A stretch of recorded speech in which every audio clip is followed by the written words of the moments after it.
안녕하세요. IMS 용센터 이시현입니다. 영상으로 뵙게 돼서 반갑습니다. 이번 시간에 설명해 드릴 내용은 세부 계획인데요. 생산 및 구매 계획에 대해서 설명해 드리겠습니다. 영어로 하면 Material Requirement Plan 해서 줄여서 MRP라고 부르고, MRP라는 단어는 SCM 쪽에서 업무를 좀 보신 분들은 다 아시는 단어 중에 하나입니다. 그래서 MRP를 돌려서 계획을 만들고 이런 얘기를 하죠. 실제로 회사에서는 이제 MRP를 돌리는 프로그램으로 ERP를 쓰고 있습니다. 그리고 그 ERP에서 계획이 나오면 그 계획에 맞춰가지고 다음 달에 첫 번째 주에는 어떤 자재에 대해서 구매 발주를 해야 되고, 작업장에서는 이제 그 계획이 나오게 되면 다음 달에 두 번째 주는 어떤 아이템을 생산하고, 이게 마찬가지로 다음 달뿐만이 아니라 이번 달에 바로 다음 주에는 또 어떤 아이템을 구매하거나 또는 생산하고, 이러한 계획들이 다 지금 MRP를 통해서 만들어지게 되어 있습니다. 그래서 이번 시간에는 MRP에 대해서 어떤 식으로 지금 MRP가 계획이 만들어지고 여기서 나온 정보가 어떤 의미가 있는지에 대해서 설명해 드리도록 하겠습니다. 아무쪼록 저희 센터에서 제공하는 이러한 영상들이 업무를 보시는 분들에게, 특히 여기는 구체적으로 생산 및 구매 계획이 굉장히 중요하겠죠. 그런 업무를 보시는 분들에게 도움이 되고 그리고 유익하기를 바랍니다. 목차를 보면서 다시 한번 보실까요? 내용을 보실까요? 목차는 이제 두 개로 되어 있는데요. 첫 번째 목차는 생산 및 구매 계획. 다시 한번 말씀드리면 이제 그게 MRP라고 했습니다. MRP를 만들기 위한, 짜기 위한 필요 정보 및 절차. 어떤 필요 정보가 필요하고, 그 다음에 절차가 어떻게 되는지. 절차는 계획을 짜는 거니까 우선 가장 중요한 게 수요 정보를 가지고 계획을 짭니다. 그래서 생산되는 품목들이 있다. 그러면 생산되는 품목에 대해서 수요 정보를 쫙 빨고, 그 다음에 재고 확인하고, 생산되는 품목에 대해 재고가 있을 거 아니에요. 없을 수도 있지만 재고 확인해서 그래서 수요를 쫙 본 다음에 그 다음에 거기에 맞춰가지고 모자르면 생산량을 잡아서 넣어주는 걸로 해주죠. 그리고 만약에 이제 그 생산량을 넣어주는 계획이 끝나고 나면, 그러면 그 작업장에서 만약에 그 생산한 품목을 100번 작업씩 만든다. 근데 그만큼 만들 때 얼마 걸리느냐? 그다음 3일 정도 걸린다. 이틀 정도 걸린다. 그러면 계획에서는 그걸 일주로 보거든요. 그러면 생산을 이때 넣어야 되니까 세 번째 주에 넣어야 되니까 두 번째 주에 생산을 잡아주자. 이런 식으로 절차가 만들어지게 되어 있습니다. 생산 이 구매 계획 자체가, 구매 계획도 마찬가지입니다. 구매되는 품목에 대해서 지금 수요정보를 쫙 깔고, 수요정보는 보통 어느 정도까지 까냐면 해당 품목마다 다 틀려요. 그 계획 기간 자체가 다 틀립니다. 다 틀리는데 보통 생산되는 품목은 수요정보가 얼마까지 들어오냐면 반제품의 경우는 한 24주, 그러니까 MPS에 영향을 받습니다. 그래서 MPS에서 만약에 26주 정도로 잡았다 그러면 생산되는 품목은 한 24주부터 이제 수요정보가 보여요. 24주까지 보이거나 이제 그 안에서 보여요. 생산된 품목이. 그래서 공장에 보통 들어와서 생산을 할 때까지 걸리는 시간 자체가 한 2주 정도 걸린다. 그러면 생산되는 품목은 아무리 안 보여도 지금 22주까지는 보입니다. 그 다음에 구매되는 품목은 이제 생산 계획이 나와야 그 다음에 구매 자재를 어떻게 쓸지가 나오잖아요. 그래가지고 생산하는 품목에 대해서 그 수요 이제 계획이 다 끝나고 나면 구매하는 품목의 수가 들어가는데, 많이 들어가면 20주, 구매하는 품목에 대해서 20주, 그 다음에 적게 들어가면은 한 18주, 17주 정도까지 들어갑니다. 그래서 그 정보가 수요 정보 들어가면 그걸 맞춰서 이제 구매 계획을 짜는 거죠. 그래서 만약에 어떤 자재가 있는데 그 자재가 수요 정보가 한 17주 들어간다. 근데 자재를 구입할 때는 한 4주 정도가 걸린다. 그러면 17주 수요 정보를 보고 4주 생산 계획, 4주 구매 계획은 이제 이미 준비가 돼 있어야 되니까 17주에 4주를 빼게 되면 13주 정도의 지금 이제 수요 정보를 가지고 이제 미리 이제 계획을 짜서 때가 되면 진행하는 거죠. 이렇게 되어 있습니다. 그리고 우선은 생산 및 구매 계획과 관련돼서는 이게 이제 생산 계획, 그러면 어떤 생각을 하냐면 생산이라는 게 작업장에서 이루어지니까 작업장에 대해서 설비에 대해서 어떻게 생산시킬 것이냐, 그건 맞아요. 거기까지 접근 방식이 맞습니다. 그런데 계획을 짤 때는 어떻게 짜냐면 그 작업장에서 생산되는 각각의 품목에 대해서 그 품목별로 구체적으로 짭니다. 다시 말하면 작업장에 먼저 작업장을 확인하고 능력을 세팅한 다음에 거기에 맞춰가지고 그 능력 안에 품목을 어떻게 만들 거냐. 능력에 맞춰서 품목을 넣는 게 아니라 품목에 대해서 계획을 짠 다음에 능력을 맞추는 걸로 되어 있습니다. 각각의 품목에 대해서 먼저 계획을 짠 다음에 이제 능력을 맞추는 걸로 되어 있고요. 이걸 잘 이해하지 못하는 분들이 있어서 설명드리는 겁니다. 그리고 회사에서 보통 생산하거나 구매하는 품목이 품목의 수가 얼마 정도 되느냐. 중견기업 정도 되면 한 5만 개 정도 되고요. 5만 개. 중견기업에서 한 회사가 매출 규모가 1조에서 한 2조 사이다. 그러면은 한 5만 개에서 6만 개 정도 되고, 회사가 대기업이다. 그래서 굉장히 크다. 그래서 이 공장에서 지금 만들어내는 게 뭐 전체 글로벌 수요에도 대응하고 다양한 모델들이 이 지금 이제 공장에서 만들어집니다. 공장이 또 운영된 지도 꽤 됐지만 품목 굉장히 많다. 그러면은 보통 한 10만 개에서 20만 개? 보통 대기업 그러면 한 20만 개 정도 돼요. 그래서 20만 개 정도 되기 때문에 그 품목을 사람이 다 짤 수는 없습니다.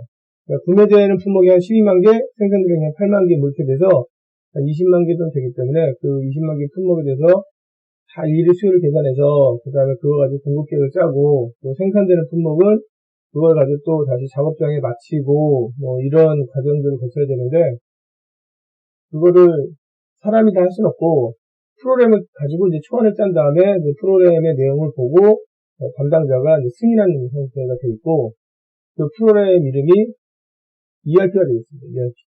회사 ERP 없는 회사는 지금은 거의 없잖아요. 뭐 예를 들어서 이렇게 되는 회사는 없을 수도 있습니다.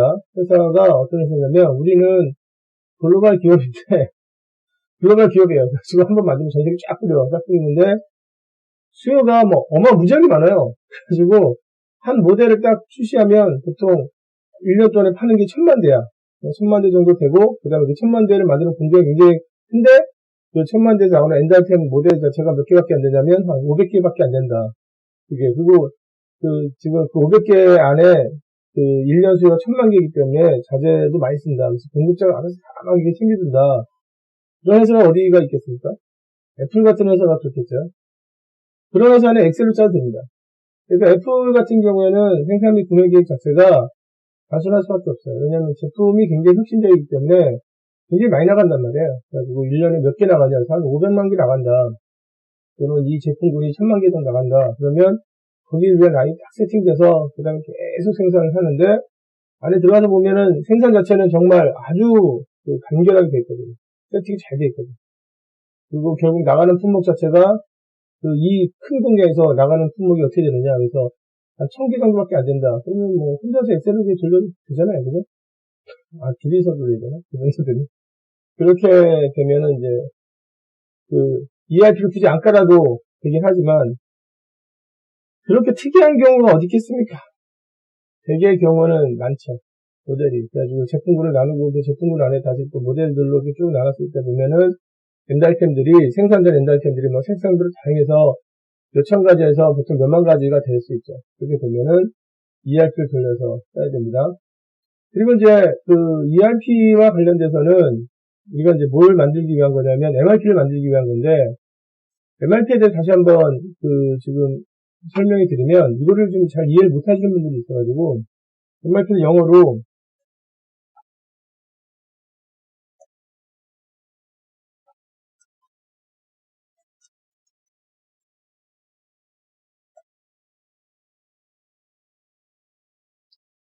이게 영어로 이제 지금 얘기하면 MRP라는 거거든요. 제가 전에 이거는 왜 그러냐면 해당 업종에서 한 20년 정도 업무를 본 사람이 자체를 몰라가지고 오용해서 쓰는 것 때문에 말씀을 드리는데 MRP를 우리나라 말로 하면 생산 및 구매 계획입니다. 이 뜻 자체가.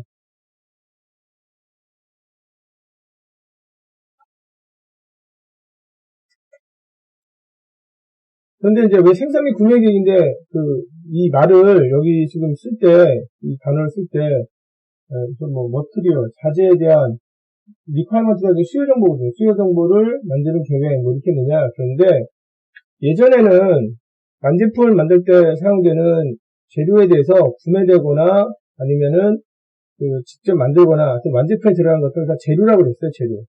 그래서 그 재료들에 대한 수요를 계산하는 계획, 이렇게 불렀습니다. 그래서 그걸 MRP라고 이제 부른 거예요.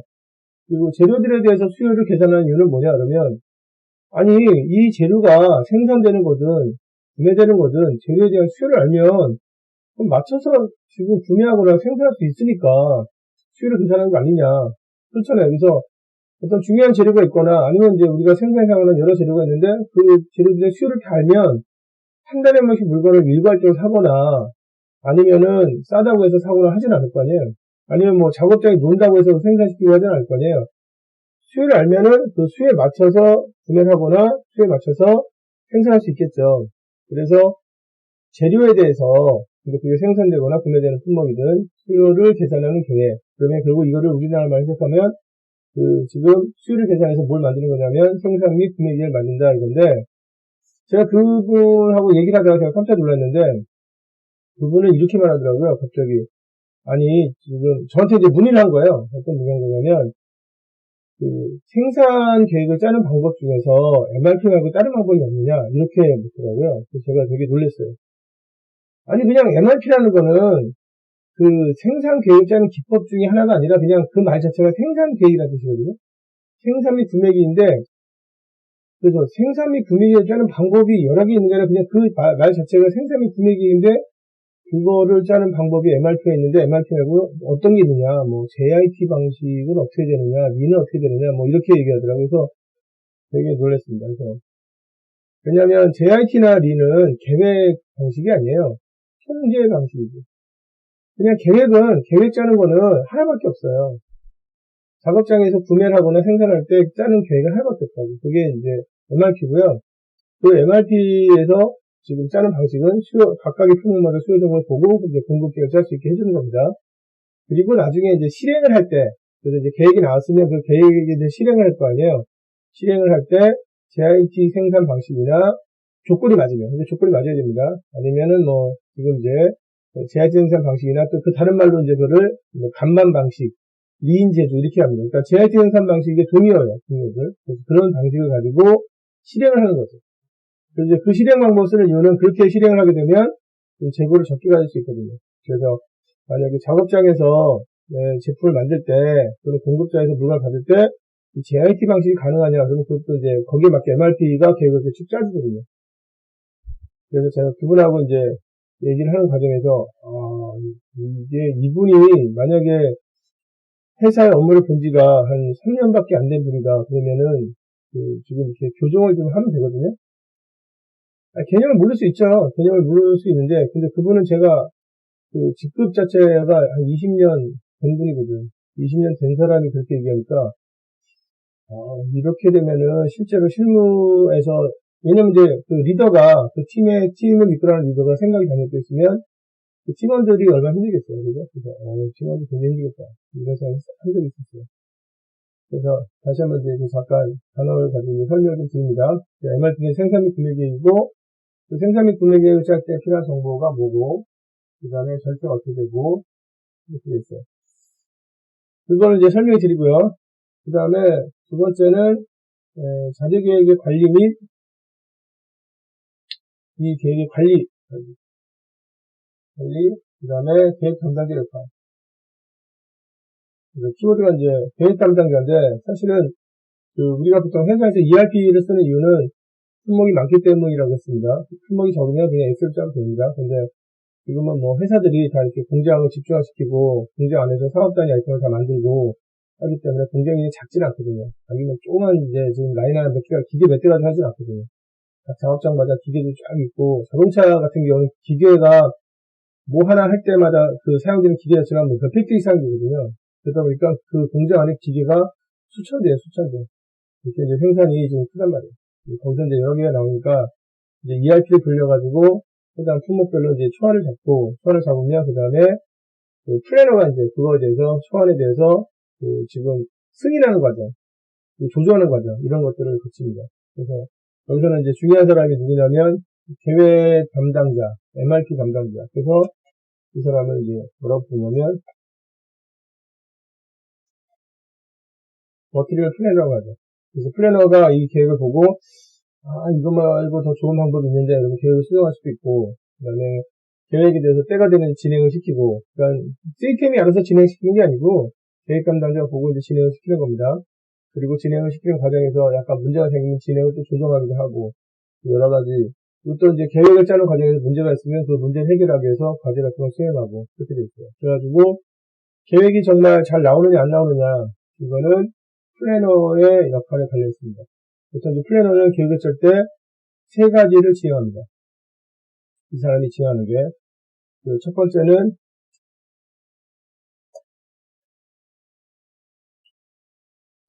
커스터머 서비스예요.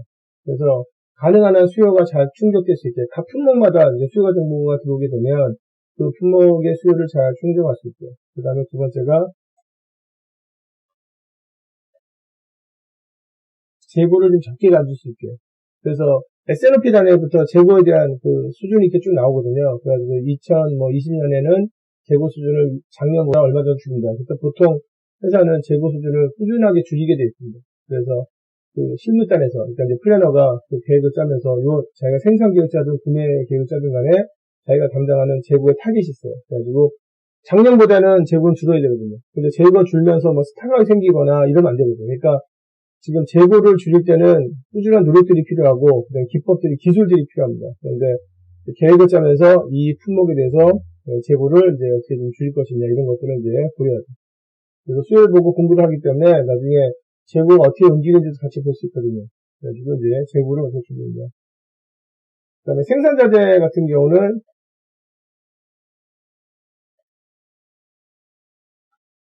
능력의 한계.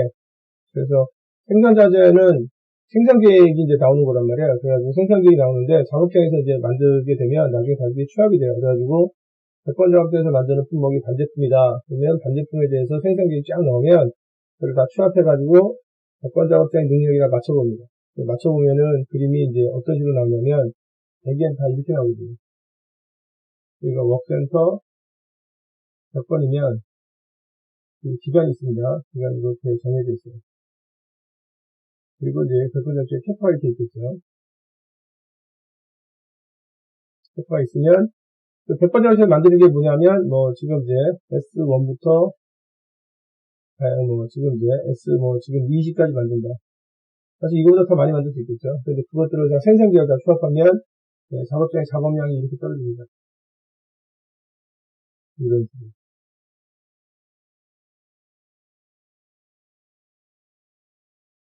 그래서 우선은 생산기획 자체가 품목별로 만들어지기 때문에 그 품목에 대해서 수요나 재고를 만족할 수 있어도 작업장에 대해서 능력을 고려하지 않아요. 원래가 처음에 만들어질 때 초안이 만들어졌을 때는 능력을 고려하지 않습니다. 그래서 100번 작업장에서 만드는 품목이 어떻게 되느냐. 그래서 여러 개의 품목이 있다. 그래서 그걸 합산해서 작업장에다가 이제 한번 능력이랑 비교해보면 이렇게 들쑥날쑥 불균형이 생기죠.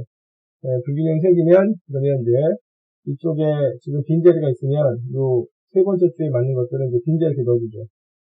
그 다음에 지금 5번째 주에 빈자리가 있잖아요. 그죠? 그러면 이제 여기 5번째에 넣는 걸 이렇게 넣어주죠.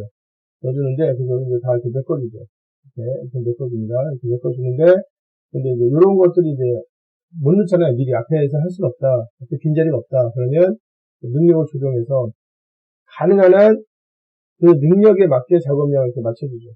그래서 품목별로 계획을 짜기 때문에 그래서 나중에 작업장의 능력이랑 그 맞추는 과정을 한번 해줘야 됩니다. 이런 과정을 이제 우리가 뭐라고 하는 거냐면 CRP라고 합니다. CRP.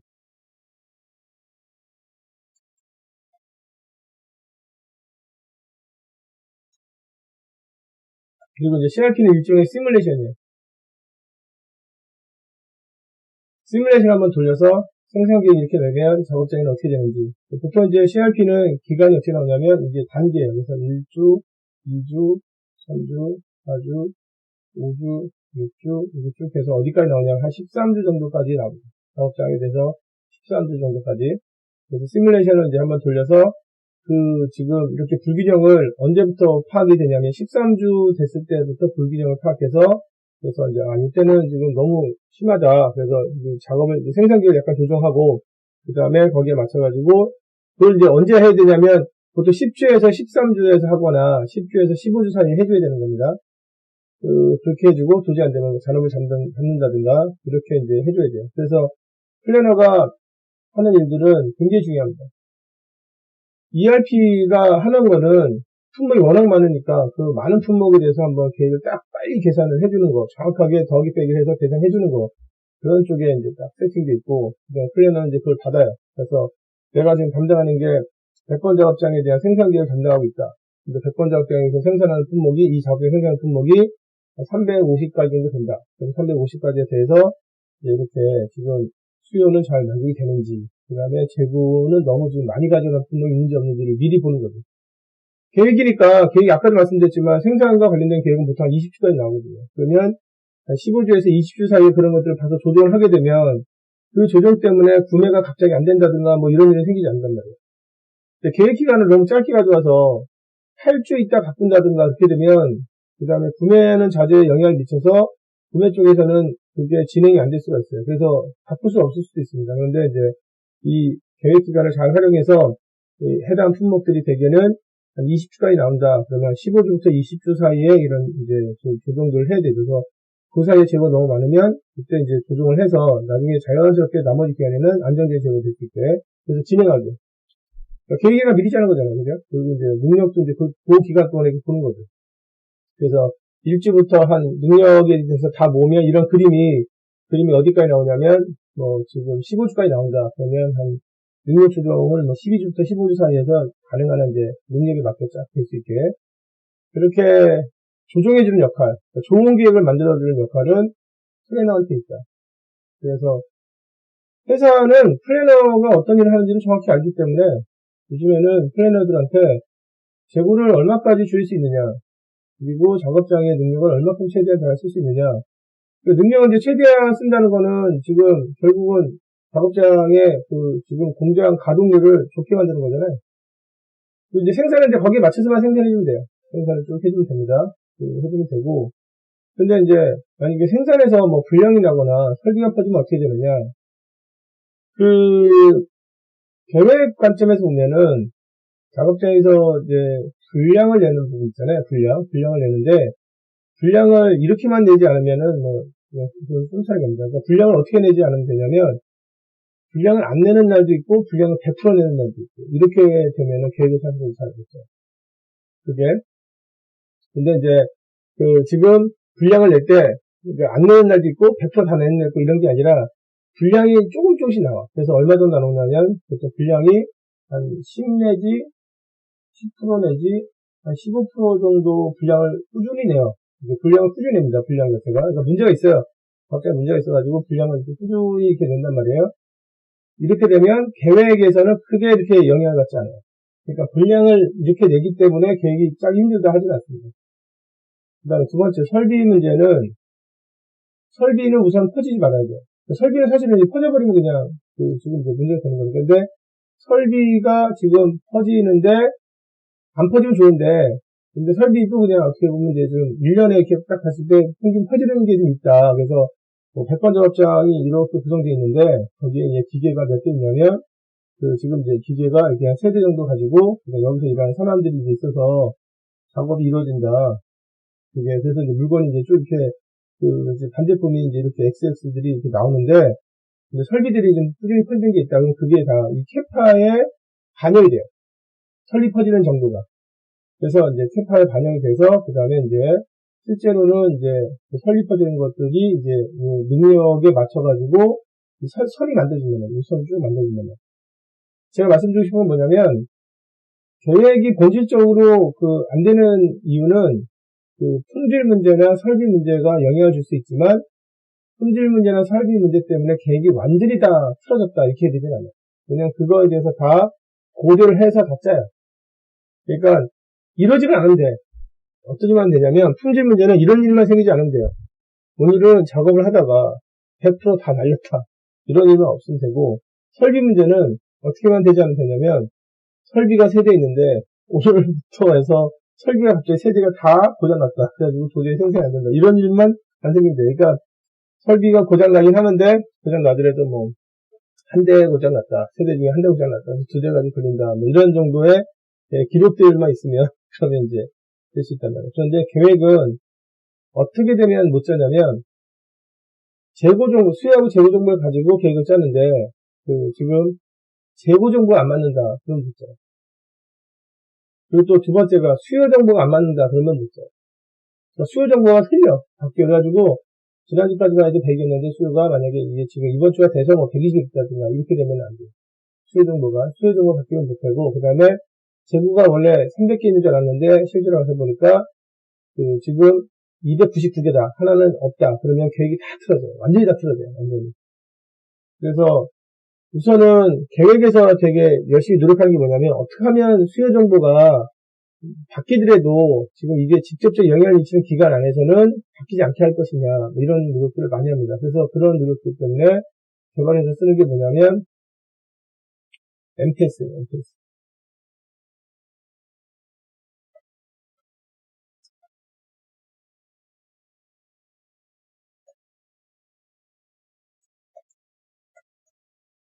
첫 번째가 MPS를 씁니다. MPS를 쓰는데 MPS를 이용하게 되면 완제품에 대한 수요 정보가 안 바뀌어요.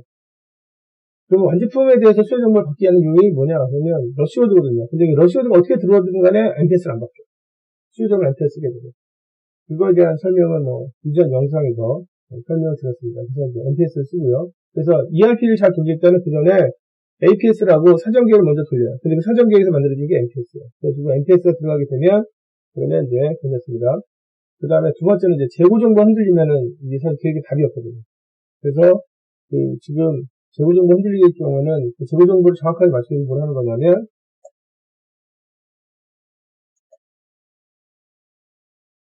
사이클 카운팅이라는 거예요.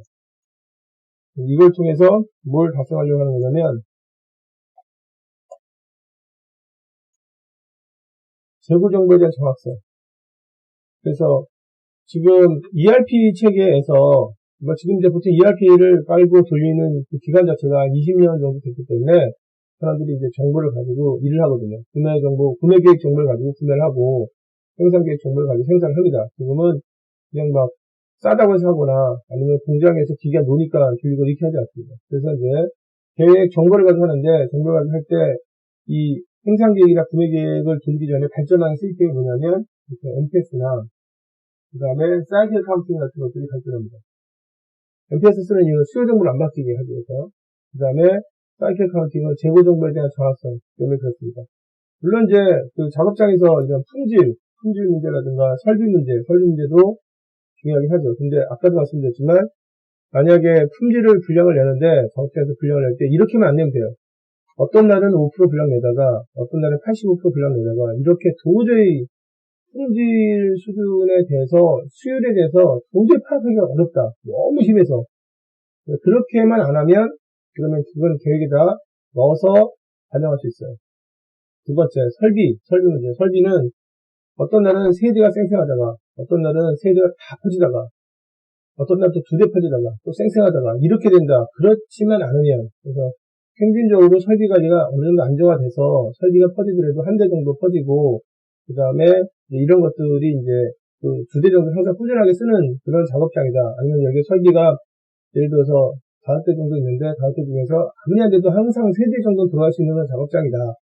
근데 그게 좀 많이 또 개선되고 있다. 그러면 그걸 다 캐파에 반영을 하는 방법이 있거든요.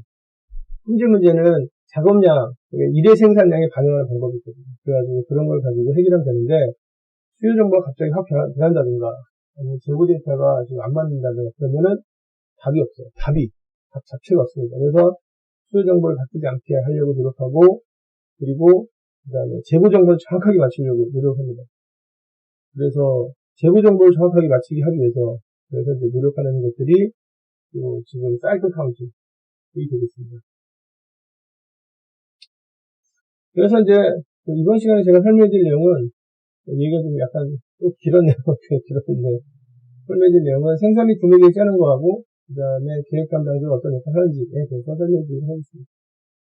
지우고 다음 페이지 한번 보실까요?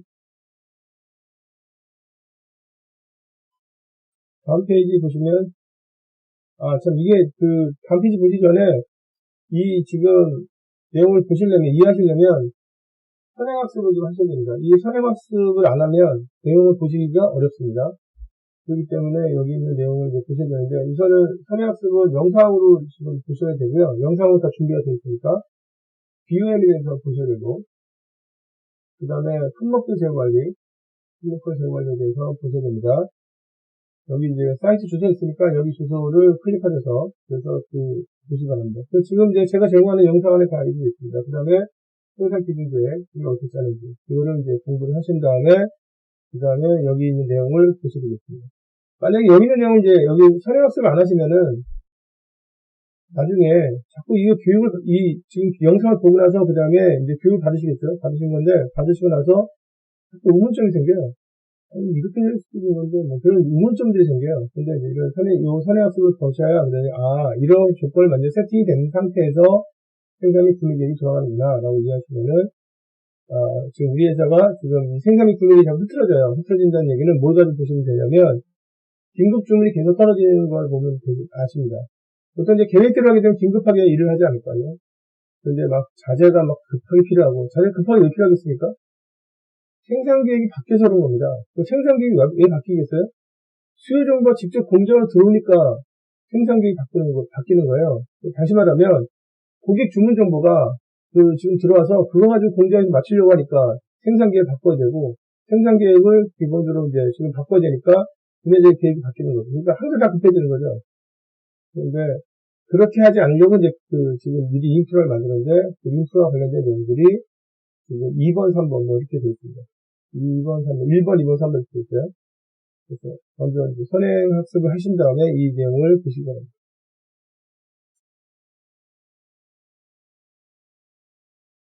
자, 그 다음에 이제 첫 번째 주제입니다. 첫 번째 주제는 이제 MRP 짝인데, 우선 이제 자재 소량 계획은 범위 잠깐 볼까요? 자재 소량 계획. 옛날 단어죠, 옛날에. 자재 소량 계획은, 자재 명세서, 아까 앞에서 선행학습은 BOM이고, 그 다음에 재고정보, 각각의 품목의 재고정보, 품목별로 짜는 거니까, 그 다음에 생산 기준계, 이게 MPS죠. 그래서 BOM하고 재고정보하고, 그 다음에 MPS 기준에서, 기업의 생산 시스템에서 필요한 모든 재료, 자재라는 단어는 이제 재료라는 말입니다. 재료. 생산품의 수요를 계산해줍니다. 그러면 재료에 대한 수요를 안다면 그 수요에 맞춰서 재료를 구매하면 되고, 생산되는 품목에 대해서 수요를 안다면 당연히 그 수요를 보면서 생산해주면 되잖아요. 많은 데서 생산할 필요가 없잖아요. 그래서 이 품목은 언제든 생산하면 되느냐 그러면 수요가 이러이러하기 때문에, 그리고 우리가 보통 생산할 때 500개씩 한다 그러면 500개씩 하기 때문에 이때 생산을 잡아서 1년까지 넣으면 된다. 그래서 수요에 맞춰서 할 수 있죠. 그래서 계산된 수요 정보를 이용해서 수요 정보가 이제 계산된다는 거죠. 계산된 수요 정보를 이용해서 그걸 가지고 각 품목에 대한 생산 및 구매 계획을 수립할 수 있도록 해준다. 이게 이제 MRP가 되겠습니다. 그래가지고 MRP는 이제 저희가 이거고요. 앞에 설명 좀 드렸습니다. MRP에 대해 다시 한번 이제 지금 설명해 드리면 MRP는 결국 뭘 만들어내는 거냐? MRP에서 만들어내는 결과물이 뭐가 되느냐?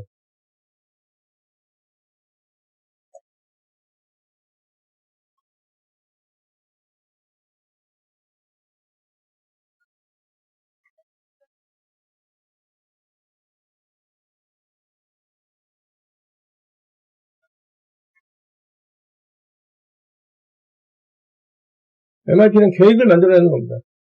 계획 대상은 계획을 만드는 겁니다. 플랜드 오더를 만드는 겁니다. 계획을 만드는 건데, 계획을 만드는 거죠. 계획을 만드는 건데, 그 계획을 만들 때 어떤 품목에 대해서 계획을 만드는 거냐면, 생산되거나 구매되는 품목에 대해서 계획을 만드는 겁니다. 우리 지금 전에 어떤 회사를 보니까 그 회사가 약간 대기업인데요. 약간 대기업이 원래 대기업입니다. 큰 기업인데, 생산되거나 구매되는 품목이 총 몇 개였냐면, 23만 5천 몇 개였어요. 23만 5천 몇 개. 그러니까 23만 5천 몇 개에 대해서 계획이 나온 거예요.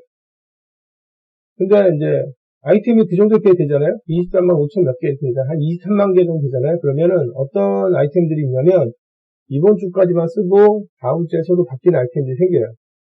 만약에 아이템이 우리가 생산하고 구매하는 아이템이 한 100개다 그러면 그 100개가 다음 주에 똑같이 가고 다다음 주에 똑같이 가고 이렇게 하는데 그게 아니라 한 23만 개 정도 되면 이번 주까지만 하고 쓰고 아니면 생산하고 다음 주부터는 바뀌는 아이템들이 생깁니다. 그러니까 매주 23만 개를 짜야 되는 거죠. 매주. 왜냐면 항상 바뀌니까. 그래서 이제 보통 ERP를 돌리면 아니 왜 매주 돌리느냐. 되게 품목이 많으니까 바뀌는 것 때문에 매주 돌리는 거예요.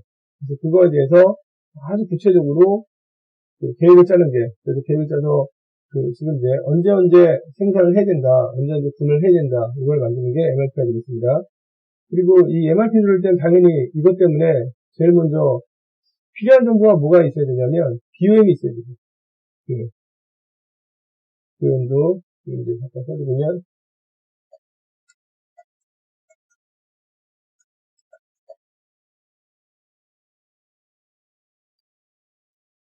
BOM이 있어요.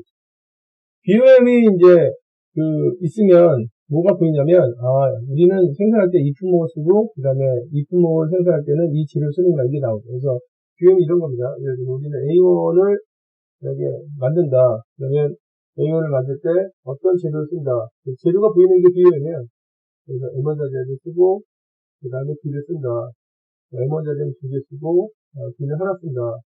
그래서 지금 BOM이 딱 보이면 A1을 만들 때 재료를 이거 쓰는구나. 이 회사는 M1 자재 쓰고 그 다음에 지금 이제 B를 쓰는구나. 이 재료가 보이는 거예요. 재료가. 근데 만약에 B도 만든다. 그러면은 B도 만드는데 B는 그럼 어떻게 만드느냐. H1을 쓰고 그 다음에 K1을 쓴다. 그리고 이제 H1은 뭐 2개 들어가고 K1은 4개 들어간다. 이런 게 BOM입니다. 그리고 이제 BOM 구성할 때 보면은 어떻게 되냐면 지금 이제 저희가 제일 위에 있는 얘를 이제 레벨 뭐라고 하는 거냐면 연관이라고 하는데 레벨 연관의 밑에 있는 하위 품목들은 많지가 않아요. 그래가지고 하위 품목들은 뭐 많아봐야 한 3개, 4개 정도로 딱 구성해 주죠. 그 다음에 레벨 1 밑에 있는 게 레벨 2가 되고 1, 2. 그 다음에 그 밑에가 이제 레벨 2가 되는 거고 이렇게 이제 돼 있죠. 그래서 BOM을 보면 어떤 품목이 생산되고 어떤 게 구매되는구나 이런 걸 알 수 있고요. 그 다음에 BOM을 딱 가지고 이제 내용을 살펴보면 회사에서 A를 만들 때 먼저 재료를 이제 사는구나. 얘네들 재료를 산 다음에 B를 만들고 B가 거의 다 끝날 때쯤에 A1을 사가지고 와서 A1을 만드는구나. 그래가지고 BOM은 우리가 얘기할 때 어떤 걸 보여주는 거냐면 제품을 어떤 식으로 만드는지 또 제품이 어떻게 구성되어 있는지를 보여줍니다. 그래서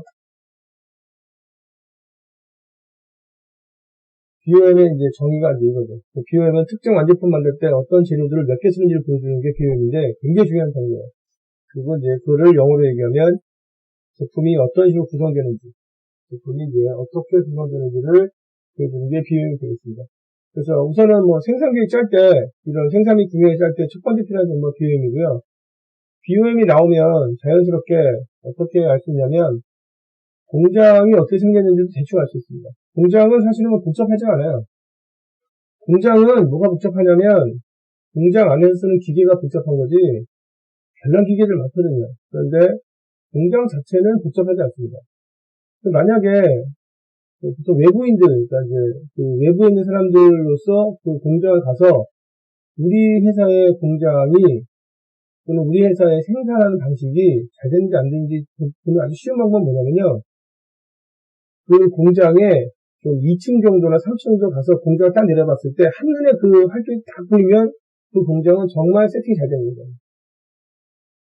2, 3층에 딱 들어가서 딱 보니까 저 자재청구 저기구나. 자재가 이렇게 쫙 빠져서 이렇게 쫙 흘러가지고 이렇게 딱 제품이 이렇게 갖다가 여기 딱 만드는구나.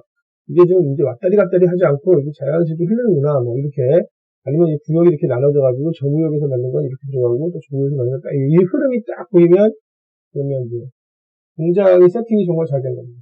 그리고 이제 기계를 보면 되죠. 기계를 이제 보면 기계는 보통 기계 몸체에 회사 브랜드가 박혀 있거든요. 브랜드가 이렇게 박혀 있습니다. 그래가지고 그 기계가 만약에 로봇이에요. 로봇 팔뚝에 회사 브랜드가 박혀 있을 거 아니에요. 기계를 어떤 거 쓰는지 알아야 되니까. 보통 생산 잘하는 회사는 기계가 좋을 거 아닙니까? 생산 못하는 회사는 기계가 막 이상한 데 사서 쓰는 기계 쓸 거고. 그러면 지금 휴대폰으로 이제 검색하면 되지. 로봇을 만드는 지금 이제 팔뚝에 써있는 그 회사 이름을 검색하면 되지. 그랬더니 뭐 세계 1등이야. 그러면, 이게 정말 좋은 거 쓰는구나. 이렇게 이제 이해하시면 되겠죠. 그런 걸로 아는 거예요. 근데 딱 가서 보니까 이제 막 어떻게 흐르는지 잘 안 보이고, 인터넷에서 검색해도 그 회사 이름이 그런 데가 있나, 뭐 이런 데가 막 돼 있고, 막, 그 시장 점유율도 안 나오는 그런 회사에서 만든 제품, 기계를 쓰고, 작업자들은 뭐 어떻게 일하는지 보이지도 않고, 뭐 이렇게 되면은 이제, 거기서 나오는 거야, 뭐, 안 봐도 이제, 그죠? 굳이 안 봐도 됩니다. 시스템이 안 돼 있으면, 시스템이 안 됐는데 좋은 제품이 나올 수 없거든요. 공장 되게 단순하게 돼 있어가지고, 공장 보여드리면 어떻게 되냐면, 이렇게 돼 있어요. 여기가 이제 공장이잖아요? 그러면 이제 공장에 자재 창고가 있습니다. 이 자재를 넣는 거죠. 그래서 이 자재들이 이렇게 이제, 여기가 들어가는 자재들이 들어가는 데가 있고, 그 다음에, 여기는 이제 생산되는 품목을 집어넣는 데가 있어요. 생산되는 품목들을 집어넣는 데가 이제 이렇게 쭉 있습니다. 자재를 넣는 데가 이제 쭉 있는 거고, 그 다음에 여기 작업장이 있어요. 작업장. 그래서 이 작업장에 있어서 기계들이 이렇게 있어요. 그리고 이제 여기가 워크센터 100번.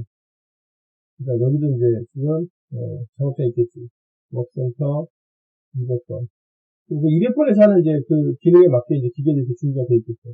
그래서 되게 단순하게 있어요. 공장은. 그리고 이제 얘가 무슨 공장이냐면 일공장. 일공장. 그래서 우선은 BOM이 나오면 이 회사는 지금 두 개 A1하고 B를 만드는구나. 얘가 생산되는 품목. 공장에서 쓰는 게 생산되는 품목이고, 나머지 구매하는 품목이구나. 그러면 이제 구매자재는 이제 구매자재 들어와서 여기 구매자재도 이렇게 들어와서 그다음에 여기 있겠죠. 구매자재 들어오는데 어떻게 되어 있냐면 이쪽 방에는 어떤 제도가 있냐면 M1 자재가 있고 M1이 있고 그다음에 이쪽 방에는 구매자재니까 H1이 있고 그리고 이제 이쪽 방에는 어떤 게 있냐면 K1이 있고 그리고 이제 생산되는 품목은 이제 작업장에서 만들어서 이제 생산이니까 작업장이 어느 작업장이 확인하면 되겠습니다. 그래가지고 A1은 어디서 만드느냐 확인했더니 어디서 만드냐면 A1은 워크센터 200번에서 만든다. 그래서 이제 그 200번 작업장에서 A1을 만드는구나. 사실 뭐 작업장에서 200번에서 A1을 만들겠습니까? 사실 이 작업장에서는 여러 개를 만드는데 주로 A와 관련된 걸 만든다고 했죠. 그래서 A1도 만들고, 뭐, H도 만들고, S도 만드는데, 여러 종류를 만드는데, 우선은, 품목별로 봐야 되니까, A1은 200번 장에서 만드는구나. B는 어디서 만드냐 하면, B는 보니까 100번에서 만드는 거예요. 100번. 자, B는 워크센터 100번에서 만드는구나. 이거를 만들 때, 그게, 그래서 이제, B를 지금 100번 작업장에서 만드니까, B를 지금 100번 작업장에서 만드니까, 지금 100번 작업장에 B에 대한 생산기에 나오면 B가 100번 작업장을 처리하는구나. 그리고 100번 작업장도 B 하나만 만드는 게 아니라 여러 종을 만들겠죠. 그죠? 그리고 중요한 건 뭐냐면, 100번에서 A1을 만들었다고 해서 A1을 가지고 있는 게 아니에요. A1을 만들어서 다시 그거를 지금 저장고에 집어넣어요. 그래서 여기 이쪽에 보이는 공장에 보면은 왼쪽에 보이는 게 자재 창고고 오른쪽에 보이는 게 생산되는 품목을 넣는 것입니다. 그래서 가서 보면 뭐가 있냐면 여기 A1이 있고 그 얘기는 무슨 얘기냐면 200번에서 A1을 만든 다음에 그 다음에 이 A1을 집어넣는 데다 넣어준다는 얘기예요. 가지는 게 아니고. 그 다음에 또 지금 뭐가 있는 거냐면 B를 지금 저장하는 것이 있고 B. 이런 식으로 생산된 품목을 쭉 저장하는 게 있겠죠. 그래서 공장 구조를 보면은 자재 창고, 그 다음에 완제품이나 생산된 품목을 넣는 창고가 있고 생산이 이루어진 장소가 있고 되게 단순하게 되어 있습니다. 단순하게 되어 있고 공장이 이렇게 제가 작업장 2개 그렸는데 2개 있는 데도 있고요. 물론 3개 있는 데도 있겠죠. 근데 요즘에 공장들은 특성화가 잘 돼 있어가지고 작업장에서 하는 게 딱 정해져 있어요. 그래서 하는 게 어떤 종류의 것들만 딱 만든다. 대량으로 딱 만든다. 그래서 특성화되기 때문에 작업장 2개, 3개 이렇게 된다 보다는 하나 있는 데가 더 많이 있습니다. 많이 있고, 라인으로 쫙 만들어지는 거죠. 이게 만들어지는 거고. 그 다음에 지금 제가 보여드린 요 모양에서는 이게 주로 뭐 주문 생산도 이런 모양이 있고, 대량 생산 같은 건 좀 더 간단해요. 그냥 라인으로 쫙 돼 있으니까. 그래서 BOM이 나오면 당연히 뭐가 나오냐면 공장의 모양이 나옵니다. 그래서 자재가 들어가서 그 다음에 거기에 맞춰가지고, 그 다음에 생산이 이루어진 다음에, 그 다음에 저장고에 들어갔다가, 그 다음에 B 같은 경우는 이제 200번 작업장에 다시 들어가서 생산이 이루어져서 A1이 되겠죠. 여기 됐다가 이제 시장에 나가는, 이렇게 해서 나가는 걸로 이제 이루어져 있어요. 이게, 이렇게 돼 있고요. 그 다음에 지금 우리가 하는 건 뭐냐면, 결국은 A1에 대해서는 언제 생산시킬 거냐. A1에 대해서. 그러니까 이제 비용에 등록된 아이템에 대해서 다 계획을 짜는 거예요. 근데 A1에 대해서는 생산하는 품목이니까 언제 생산시킬 거냐. M1 같은 경우는 구매하는 품목이니까 언제 구매할 거냐. B는 언제 생산할 거냐. 이렇게 이제 각각의 품목마다 뭘 짜는 거냐면 생산 및 구매를 짜는 건데, 두 번째, 이 품목들에 대해서 생산 및 구매를 짜려면 필요한 정보가 뭐냐면, 우선 수요 정보 전에 각각의 품목의 재고 정보가 필요합니다. 재고 정보. 그래서 A1은 창고에 몇 개 있는지, B는 창고에 몇 개 있는지, M1은 창고에 몇 개 있는지, H는 몇 개 있는지, K1은 몇 개 있는지, 지금 이제 뭐가 필요하냐면 재고 정보가 필요합니다. 얘네들이 재고 몇 개 있는지, 재고가 몇 개 있는지, H는 몇 개 있는지, 몇 개 있는지. 그리고 이제 재고 정보를 가지고 재고 정보가 이제 다 파악이 되면 그 다음에 수요 정보가 있으면 되잖아요. 수요 정보가 이제 파악되면 되는데, 수요 정보는 제일 먼저 뭐부터 먼저 파악하냐면 A1부터 먼저 파악합니다. A1부터. 다시 말하면 얘네들에 대해서 생산 및 구매액을 짠다고 해서 수요 정보가 동시에 들어가는 게 아니라, 먼저 수요 정보는 A1에 대해서 먼저 들어가요. 먼저 들어가서 A1에 대한 생산 계획이 먼저 만들어져요. A1에 대한 생산 계획이. 그리고 A1에 대한 생산 계획이 만들어지고 나면, 그러면 M1 자재하고 그 다음 B에 대한 수요가 계산돼요. 이걸 이제 종속 수요라고 하죠. 그러니까 MRP는 어떤 품목에 대해서 계획을 짜거나 어떤 품목에 대해서 재고 관리하는 체계냐면, 수요가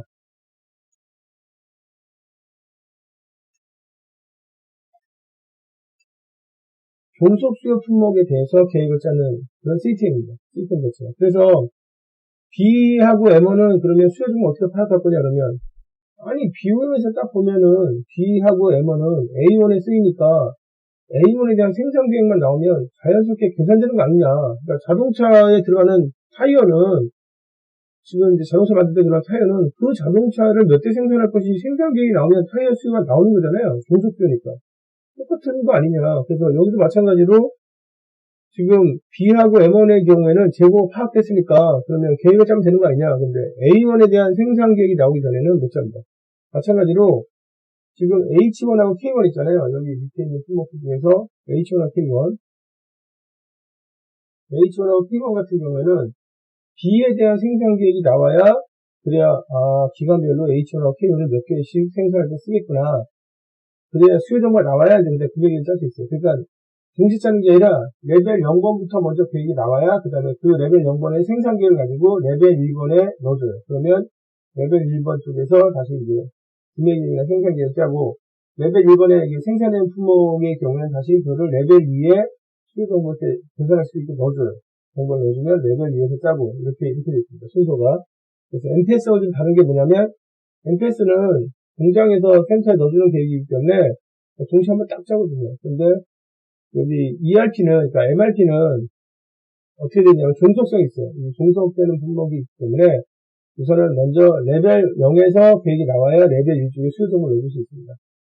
생산 계획 보고 자재 쓰는 거기 때문에, 그 다음에 레벨 1에 대해서 다시 생산 계획이 나와야, 그래야 레벨 2에 수요 정보를 넣을 수가 있어요. 레벨 2에 있는 아이템은 레벨 1에 생산할 때 쓰는 품목이니까.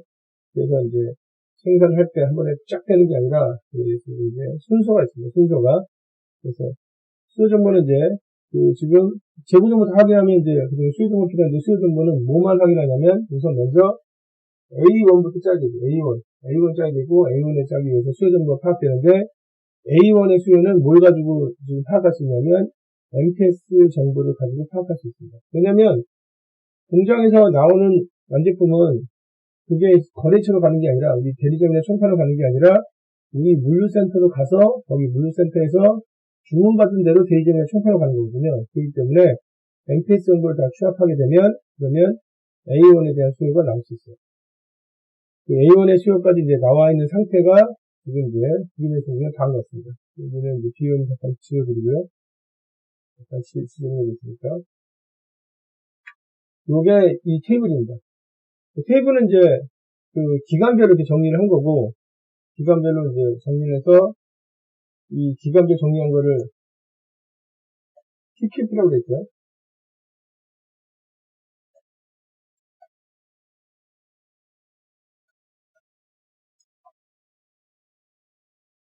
그래서 TPOP 방식을 가지고 지금 이 테이블을 만든다고 했습니다. 그러니까 여기가 이제 다 기간을 정해서 하는데, 기간이 다 주단입니다, 주단이. 그래서 1주부터 해서 여기 이제 8주까지만 이제 그림이 나왔는데, 실제로 훨씬 더 깁니다. 그래서 뭐 한 20주까지 나온다든가, 15주까지 나온다든가, 이렇게 됐고요. 그 다음에 품목마다 이런 테이블이 다 작성되어 있습니다. 여기는 이제 어떤 품목이냐면 A1에 대한 품목이고, 그 다음에 현재 지금 저장된 위치가 여기가 방번호가 몇 번호냐면 303호예요. 그래서 보통 이제 해당 품목에 대해서는 항상 어느 위치에 있느냐 이게 표시되어 있습니다. 303호 있고요.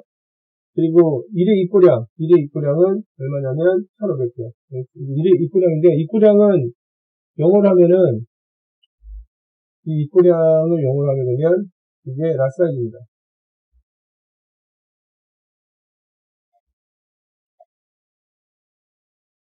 그래서 지금 1,500개의 얘기는 뭐냐면, 그 A1은 어디서 만드냐면 여기 200번 작업장에서 만드는데, A1을 이렇게 만드는데, 이 작업장에서 여기다 한번 넣어줄 때 몇 개씩 넣어주는 거냐면 1,500개씩을 넣어준다. 그런 얘기입니다.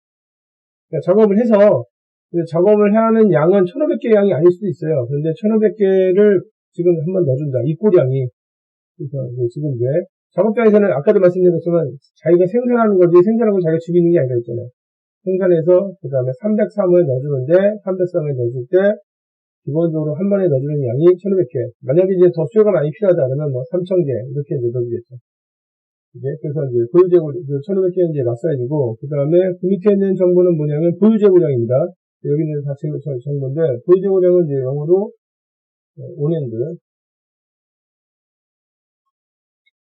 온핸드 뭐 인벤토리 밸런스라고 하는데 그냥 온핸드라고 하죠. 보유재고량 1,200개. 그 얘기는 무슨 얘기냐면, 현재 지금 여기 303호에 A1이 몇 개 있는 거냐면 1,200개가 있는 거예요. 1,200개. 그래서 이제 1,500개 들어오면 이제 쓸 거 아니에요. MPS가 이제 수요 정보니까 수요 정보 밑에 들어와 있는데, 근데 1,200개가 이제 쓰고 나서 1,200개 남아 있는 겁니다. 그 다음에 리드 타임 걸리는 시간 2주.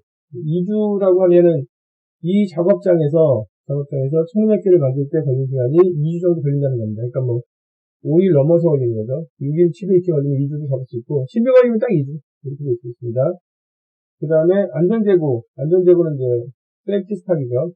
안전재고인데, 안전재고는 현재 200개. 그 얘기는 여기 1,200개 중에서 안전재고로 가지는 게 200개. 이걸 가지고 있다.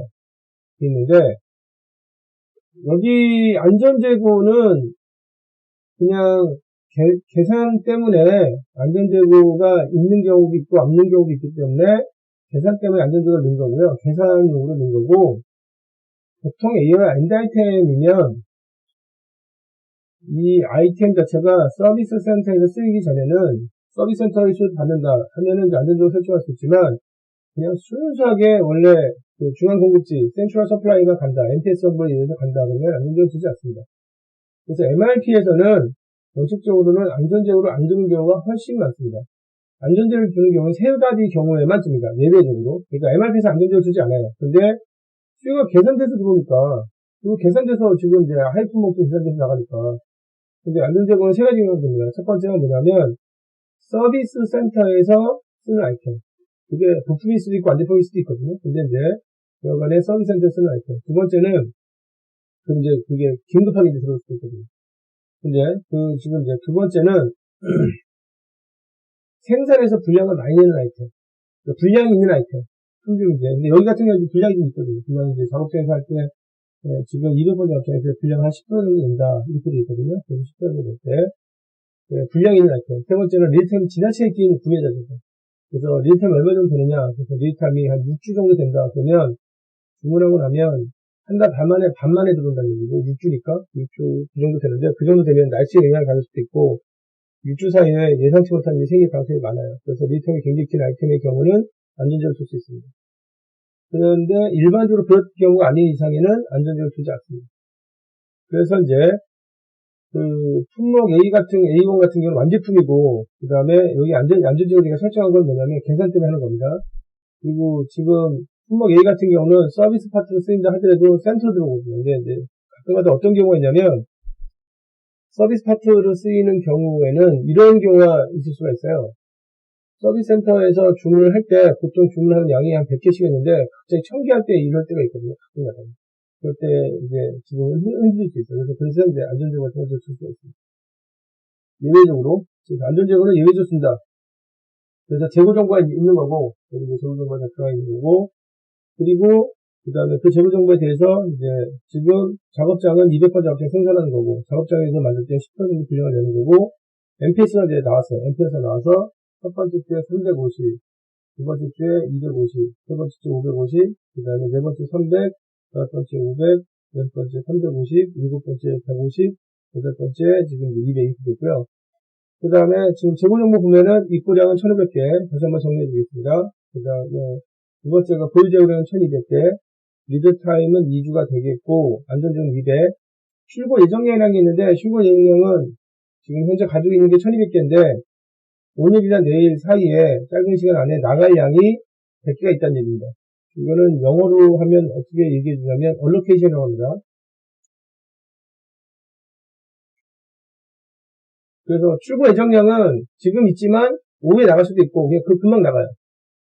그리고 작업장에서는 어느 작업장에서 만드냐면 A1은 200번 작업장에서 만드는데 분량률은 10%, 분량률은 10%.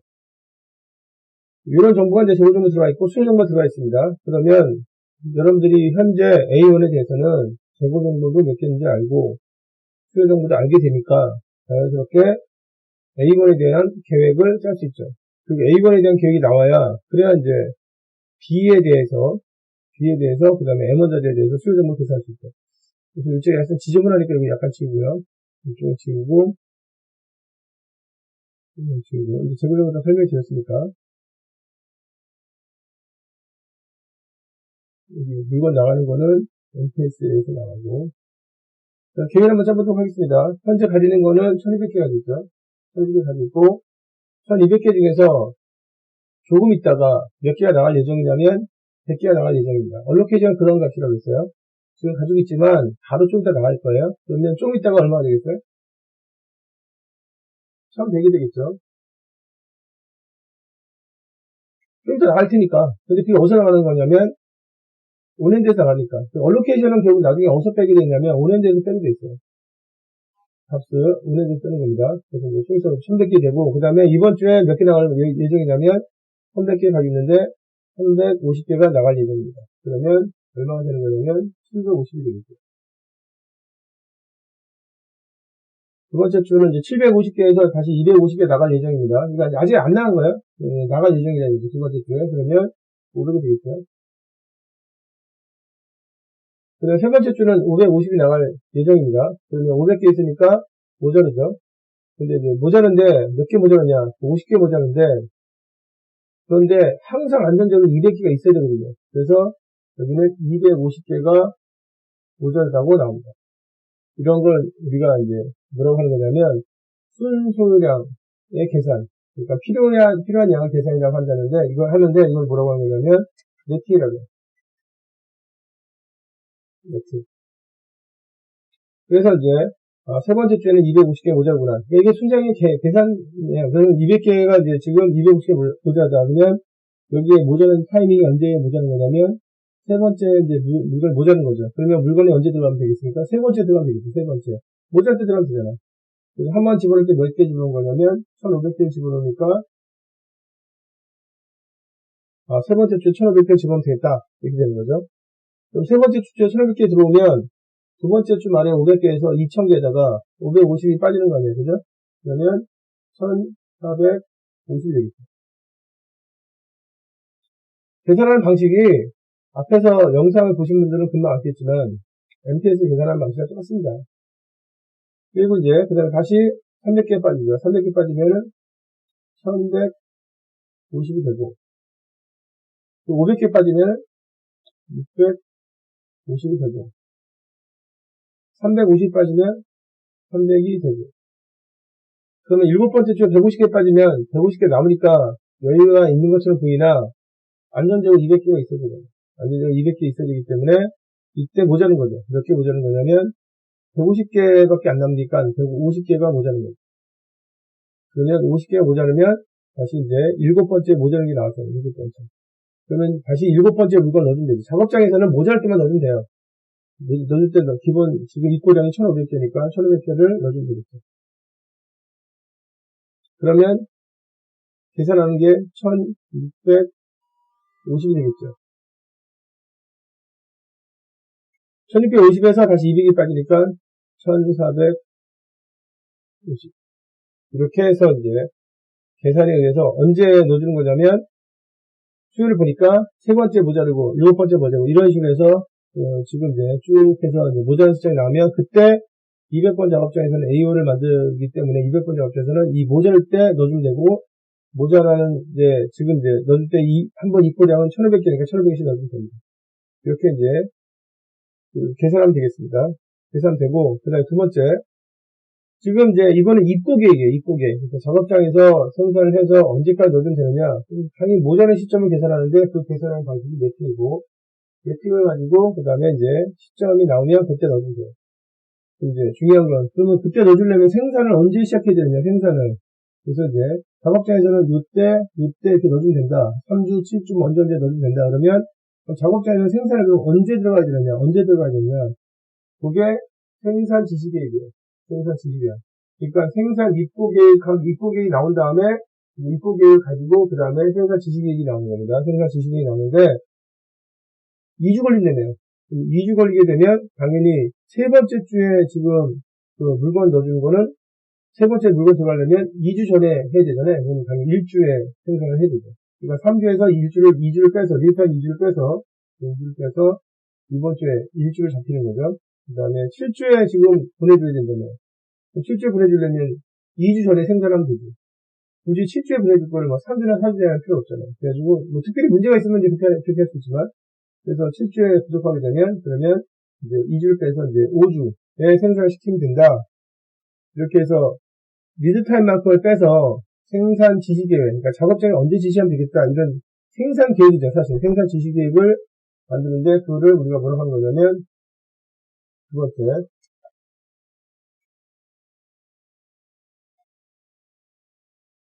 리드타임 차감이라고 합니다. 리드타임 차감. 이게 이제 단어도 약간 좀 뭐랄까 어색한 단어긴 한데 실제 언제 생산을 시킬 거냐 작업장에는 A1의 경우에 그러니까 작업장에서 여러 종류를 만드는데 그중에 A1은 언제 생산시킬 거냐 그러면 아니 3주 7주 뭐 이럴 때 넣는다며 그럼 3주에 넣을 거는 이번 주에 시키면 되고 2주 걸리니까 7주에 넣을 거는 5주에 시키면 되지. 그래서 이제 생산 지시계획이 나옵니다. 지시계획이 나오는데 이제 이때 문제는 뭐냐면 작업장에서 지금 A1을 만들어서 넣을 때 보시면 여기 A1을 만들어서 넣을 때 1500개씩 넣잖아요. 1500개 그죠? 1500개를 넣는데 그런데 작업장에서 10% 정도 분량을 낸단 말이에요. 분량을 낼 때. 그러면 자재를 준비해줄 때 1500개를 준비해주면 안 됩니다. 왜냐면 1500개를 준비해주면 1500개를 자재를 이렇게 준비해주잖아요. 준비해주면 여기서 10% 분량이 되니까 0.9 곱해서 1500개는 입고시킬 수가 없어요. 이게 이 값이 1500이 안 된단 말이에요. 1500이. 그러니까 다시 말하면 작업장에서 분량을 안 내면 상관이 없는데 분량을 내게 되면 1500개보다 재료를 많이 줘야 된단 말입니다. 그러면 몇 개 정도 줘야 되느냐? 10% 정도 분량을 낼 거라고 감안을 해서 10% 정도 분량을 낼 거다. 감안해서 약간 더 많이 주죠. 그래서 어떻게 해주는 거냐면 다음과 같습니다. 1-0.1 그래서 1500에서 약간 더 주는데 몇 개 주는 거냐면 지금 이제 645개 정도 줘요. 1645개 정도 주게 되면 그러면 10% 정도 분량을 내더라도 1500개 들어갈 수 있으니까. 그래서 이제 계산할 때 생산 지시계획 계산할 때는 작업장에서 그러니까 1회 생산량 계산할 때는 작업장에서 분량을 안 낼 경우에는 마사지랑 똑같이 넣어주는데 만약에 분량을 내잖아요. 분량을 낼 경우에는 약간 더 많이 줘야 됩니다. 그래야 이제 1645개 정도 줘야지 작업장에서 무난하게 10% 정도 내더라도 1500개 들어갈 수 있죠. 근데 만약에 그렇게 지금 약간 더 많이 줬는데도 불구하고 분량을 더 냈다. 그러면 자재를 더 빼오는 게 아니라 자재를 더 빼오게 되면 자재들에 대한 수요가 변해요. 그래서 안 되기 때문에 안전적으로 그렇게 쓰는 겁니다. 그러니까 여기 안전적 깔려있는 거는 아마 분량 때문에 이제 지금 설정이 되는 것 같아요.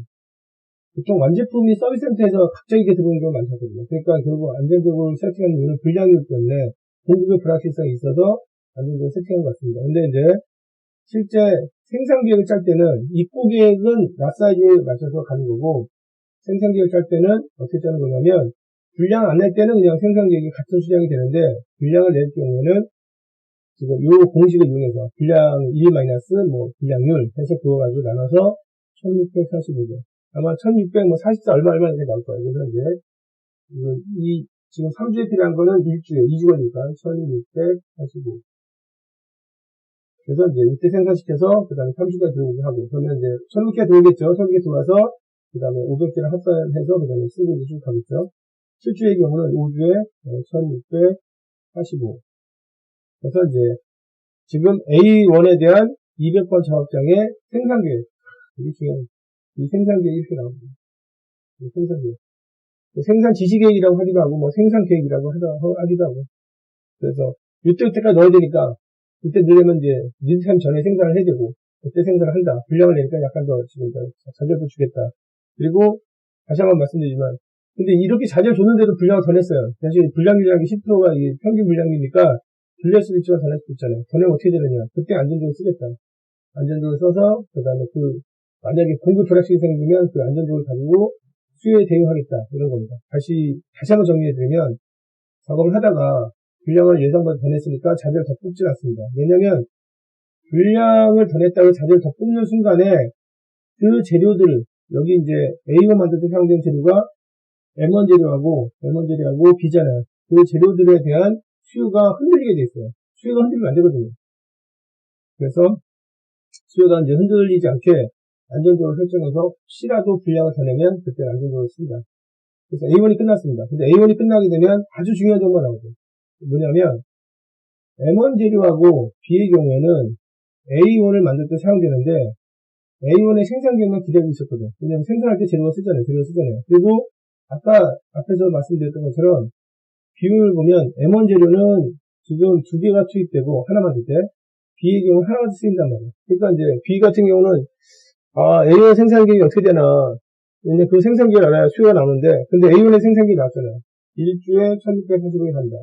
5주에 1645개 간다. 그러면 뭐 A1 만들 때 나 쓰는 거니까 그럼 1주에 1645개 쓰고 2주에 1645개 쓰겠네 라고 생각하면 되고 M1 재료 같은 구매 재료인데 구매도 수요를 보면서 구매해야 될 거 아니에요. 그런데 M1은 A1 만들 때 쓰는데 A1의 생산 계획이 어떻게 되느냐 1주하고 5주에 1645개씩 걸렸다. 그럼 여기 곱하기 2 해가지고 그 수요를 이렇게 넣을 수 있잖아요. 그러니까 여기에 있는 수요가 이제 지금 이제 다시 하이 품목으로 내려가죠. 누구한테 내려가는 거냐면 M1하고 그 다음에 B에 내려가죠. 그러니까 BOM상에서 레벨 0번 밑에 있는 애들은 그 공급 계획을 짤 때 수요 예측을 하지 않습니다. 수요 예측을 만약에 한다면 만약에 수요 예측을 정말 하려고 한다면 그러면 스페어 파트에 대해서만 이제 수요 예측을 하는 거지 통상 스페어 파트 수요가 생기지 않는 아이템들이 대부분인데 그 아이템들은 수요 예측을 하지 않고 위에 있는 생산 계획만 보고 있어요. 보고 있다가 그 생산 계획이 보고 요때 생산을 이렇게 하는구나 하면 그걸 가지고 이제 계산해서 수요를 넣어주죠. 이렇게 하는 방식을 뭐라고 하는 거냐면 MRP 전기라고 합니다.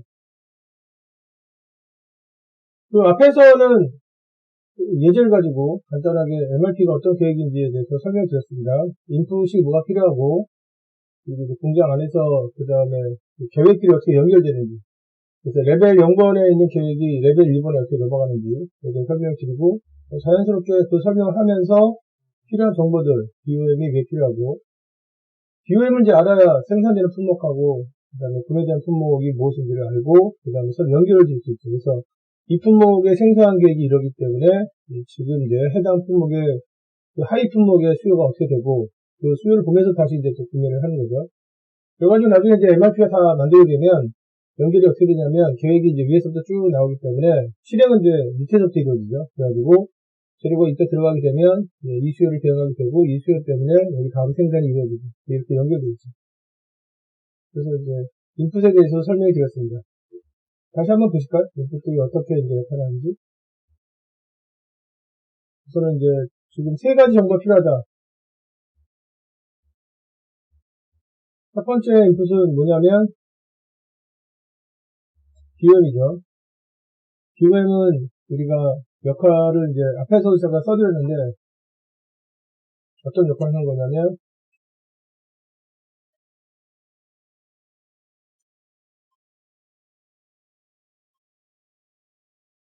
수준별 전개 과정을 이제 이끄는 역할을 한다. 수준별 전개라는 게 결국은 하위 품목의 수요를 만드는 과정이라고 이해하시면 되겠습니다. 하위 품목의 수요를 만드는 과정을 비용을 통해서 이룬다 이건데, 그림으로 다시 한번 설명해 드리면 뭐 이런 식이죠. 여기 이제 A1이 있습니다. 그리고 이제 A1에 대해서 만들 때 사용되는 품목이 이제 이쪽에 M이 있고 M1이 있고 B가 있습니다. MRP는 이제 해당 품목마다 다 제공을 확인해요. 제공을 확인합니다. 제가 몇 개 있는지. 그리고 이제 먼저 계획이 어떻게 짜지는 거냐면, 맨 위에 있는 계획이 내가 이제 레벨 0번이라고 했잖아요. 그리고 여기가 이제 레벨 1번이니까, 계획은 이제 레벨 0번부터 만들어지는 거예요. 지금 동시에 만들어지는 게 아니라, 그래서 레벨 0번에 대해서 수요가 들어가요. 그러면 재고하고 수요랑 비교해서 이제 물건이 언제까지 이제 들어가야 된다. 그럼 그때 집어넣으려면 생산은 이때 시켜야 된다. 그래서 생산 지시 계획이 만들어집니다. 그 생산 지시 계획을 우리가 영어로 뭐라고 하는 거냐면, 생산 입고 계획을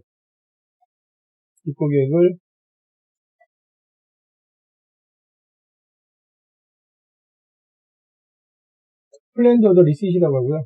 그 다음에 생산 지시 계획을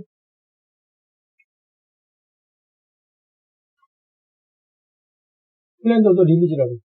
그러니까 이제 지금 뭐가 만들어진 거냐면 플랜드 오더 릴리즈가 만들어진 거예요. 언제 딜레면 이제 그렇게 하기 위해서 언제 생산시켜야 된다. 보통 이제 생산 기본을 할 때 뭐 예를 들어서 그 기본 생산 단위가 이제 있을 거 아니에요. 그 생산 단위에 맞춰서 뭐 3주에 한 번 넣고 7주에 한 번 넣고 그 다음에 뭐 9주에 넣고 이렇게 쭉 이렇게 나오게 되면 BOM이 있으니까 이 생산 지시 계획이 뭐가 되는 거냐면 하위 품목의 수요가 되는 거예요. 그래서 얘 자재를 어떻게 쓰겠다. B도 마찬가지로 언제 쓰겠다. 이렇게 이제 수요가 만들어지는 과정을 우리가 수준별 전개 과정이라고 부릅니다. 그러니까 상위 품목에서 만들어진 지금 이제 생산 지시 계획이 플랜드 오더 릴리즈 값이 하위 품목의 수요가 되는 거죠. 그러니까 하위 품목들은 수요 예측을 하지 않죠. 종속 수요는 수요 예측을 하지 않습니다. 다시 말씀드리면 공장에서 만들어지는 품목이나 그리고 분야하는 품목들은 수요 예측을 하지 않습니다. 종속 수요이기 때문에. 그래서 상위 품목의 생산 활동을 확인하고 그 생산 지시 계획을 본 다음에 그 지시 계획에 맞춰가지고 수요를 계산하죠. 수요를 계산하면 이제 결국은 수요를 가지고 지금 이제 공급 계획을 짜면 되죠.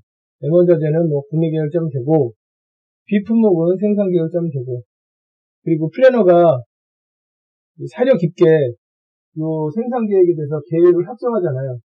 계획을 합성하려면 뭐 여러 가지 따져줘야 되는데 뭐 이렇게 하면 수요가 만족되는지 재고가 많지는 않은지 작업장의 능력은 충분히 되는지 계획을 합성하게 되면 여기 있는 수요가 그 다음에 바뀌지 않는 상태로 돼요. 여기는 아직 수요되지 않지만 여기도 마찬가지로 수요가 바뀌지 않은 상태로 들어갑니다. 여기는 아직 확정되지 않고 그러면 M1 자재하고 B 자재를 짤 때 앞에서도 설명해 드린 것처럼 제일 중요한 게 수요 정보가 바뀌지 않게 하는 것 그리고 재고 정보를 정확하게 관리하는 건데 수요 정보를 하위 품목의 경우에 레벨 1도 있고 나머지 하위 레벨들도 마찬가지로 수요 정보를 바뀌지 않게 할 때는 상위 품목의 계획을 짠 정보가 하위로 내려가니까 상위 품목의 그 계획에 대해서 확정을 해줘요.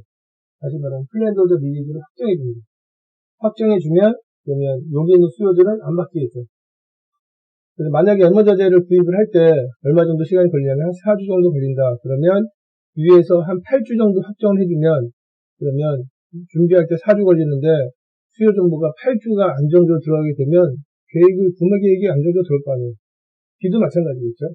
그래서 BOM이 있어서 이렇게 수요 정보가 계산되고 그리고 이 BOM을 보면, 0번 쪽에 있는 수요가 어느 품목으로 들어갈지도 이제 금방 알 수 있죠. 그리고 이제 BOM과 관련돼서 하나 더 설명해 드릴 게 뭐냐면, 여기 치겠습니다.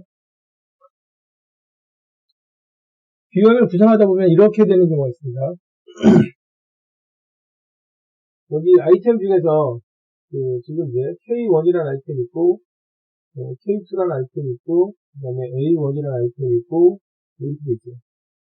근데 이제 A1을 만들 때는 어떻게 되냐면, 이쪽에 이제 M1 자리를 쓰고, 그 다음에 이제 B를 가지고 하고 이렇게 있고요. 그 다음에 B는 이제, 여기가 H1이 들어가고, 그 다음에, 지금 F1이 들어간다고 했습니다. 여기서 F1, 여기 K를 썼기 때문에.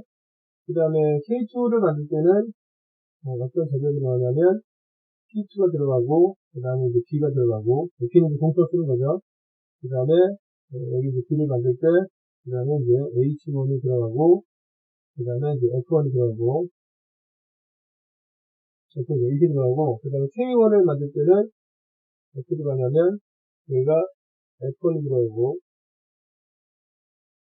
F1이 들어가고, 그 다음에 B가 들어가고, 그 다음에 이제 B를 만들 때, 그 다음에 H1이 들어가고, 그 다음에 또 F를 뜯으라고, 여기. 이렇게 될 수 있어요. 그러니까 이제, 여기서 이제 우선은 이제 주목할 게 첫 번째 아이템은 뭐냐면, B 아이템이죠, B. B 같은 경우는 이제, 공통된 거죠.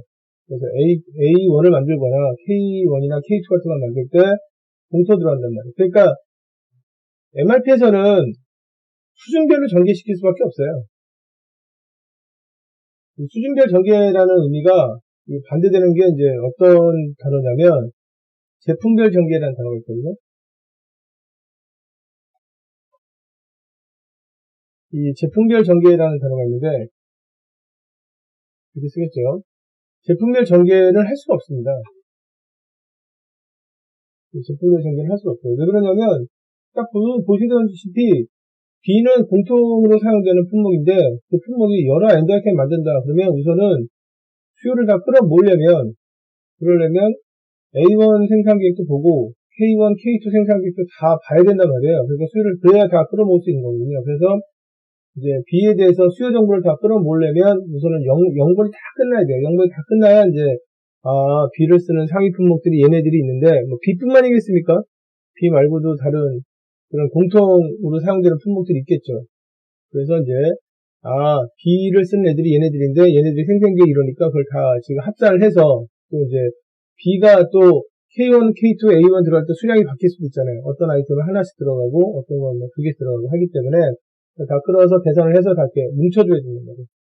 그래서 보통은 이제 그 MRP에서는 그 어떤 특정 품목의 수요를 뭐라고 불러주는 거냐면 그냥 수요 정보라고 하긴 하는데 옛날 단어로 이제 합산된 요구량 이렇게 부릅니다. 합산한 이유가 이제 이런 거죠. 이런 이제 BOM 구조를 가지고 보면 금방 이해하실 수가 있죠. 그래서 이제 영번이 다 끝나야 그래야 이 B를 쓰는 품목에 대해서 이걸 다 합산할 수 있구나 이렇게 이제 이해하실 수 있습니다. 두 번째 하나 또 봐야 될 게 뭐냐면 여기는 이제 잠깐 지우겠고요. 두 번째는 이제 레벨 번호를 매기는데 이렇게 해서 얘는 0번, 그다음에 이쪽에 있는 애가 1번, 그다음에 이쪽에 있는 애가 2번 뭐 이런 겁니다. 0번은 이제 처음에 수요가 들어온다는 뜻이고 1번은 한 번 돈 다음에 수요가 들어온다는 뜻이고 2번은 두 번 돈 다음에 수요가 들어온다는 뜻인데 여기 중에서 이제 문제가 되는 아이템이 어떤 아이템이냐면 F1이에요. F1은 지금 1번에도 걸쳐 있고 2번에도 걸쳐 있단 말이에요. 여러 군데 쓰여요. 그래서 K1 만들 때도 쓰이고 B를 만들 때도 쓰입니다. F1 자체가. 제가 이제 일부러 이렇게 예를 만들어 드린 거죠. 그래가지고 여러 군데 사용되기도 하고 그 다음에 이 레벨 번호가 두 개, 그러니까 2개 이상이 되는 아이템들도 되게 많거든요. 그래서 어떤 데서는 레벨 번호가 3번인데 어디서는 10번이고 뭐 이렇게 되는 경우도 되게 많거든요. 그러니까 레벨 번호가 2개면 그것도 여러 군데 쓰이고 그러니까 이게 걸쳐 있으면 어떻게 되느냐? 걸쳐 있으면 결국은 수요를 다 모으려면 수요를 다 합산을 하려면 그러면 F1에 대해서는 레벨 번호를 몇 번으로 지정해 놔야 되냐면 2번으로 지정해야 돼요. 2번으로 지정해야 그래야 얘를 사용하는 모든 품목, K1하고 B에 대한 지금 이제 여기 다 생산되는 품목이잖아요. 생산되는 품목이 다 이제 지금 확인된 다음에 그래야 F1에 대해서 수요를 합산할 수가 있습니다.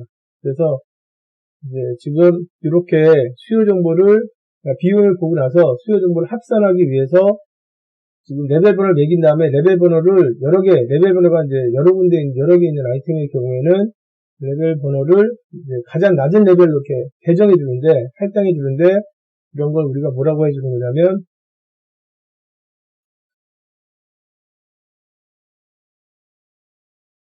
로레벨 코딩이라고 합니다. 로레벨 코딩과 관련돼서는 우선은, 이거는 사람이 하지 않고요. MRP 시스템에 프로그램이 되어 있습니다. MRP 시스템에 프로그램이 되어 있어서, MPS를 우선 이제 지금 MPS에 해당하는 엔드 아이템을 다 불러요. 확인한 다음에 BOM을 다 가져와요. MPS 품목에 대해서 이제 BOM을 다 가져오죠.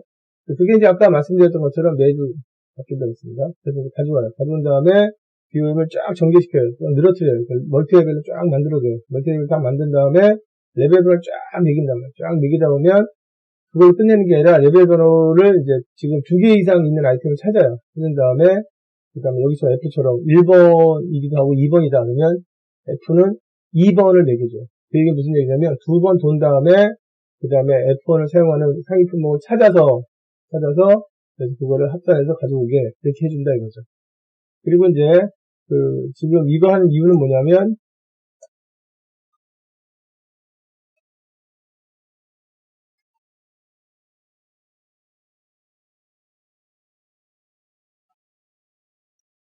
상위 품목들의 여기 이제 상위 품목들의 수요 정보를 다 수요 정보를 합산하기 위해서 이와 같이 한다. 이거를 이제 다시 말씀드리면 로레벨 코딩이라고 합니다. 여기 이제 약간 단어들이 이제 들어갔는데 여기 못 들어갔는데 로레벨 코딩이라고 부른다. 그래서 로레벨 코딩은 이제 MRP 시스템에서 프로그램이 되어 있습니다. 프로그램이 되어 있고 그리고 이거를 지금 하는 이유는 수요 정보를 합산하기 위해서 이렇게 되어 있고요. 당연히 이제 이런 로레벨 코딩 같은 거 하려면 뭐가 필요하냐면 이제 이런 것도 필요하죠. K1의 경우에는 K1이 아니군요. F1이네요. F1의 경우에는 어떻게 사용되는 거냐면 이제 다음 같은 데 사용된다. 이런 데이터베이스도 필요하죠. 그래서 이제 상위 품목을 페런트 아이템이라고 합니다. 페런트 아이템. 그래서 상위 품목이 어떤 거냐? 그래서 이제 상위 품목은 K1에 사용되고 그 다음에 B에 사용된다. 그 다음에 얘네들 레벨이 어떻게 되느냐? 레벨.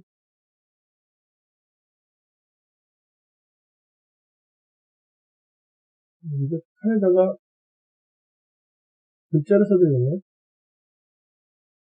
잘 안 써져가지고.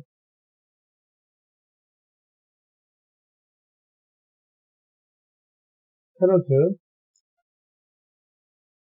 그 다음에 여기 레벨이 어떻게 되느냐? 그 다음에 수량이 어떻게 되느냐?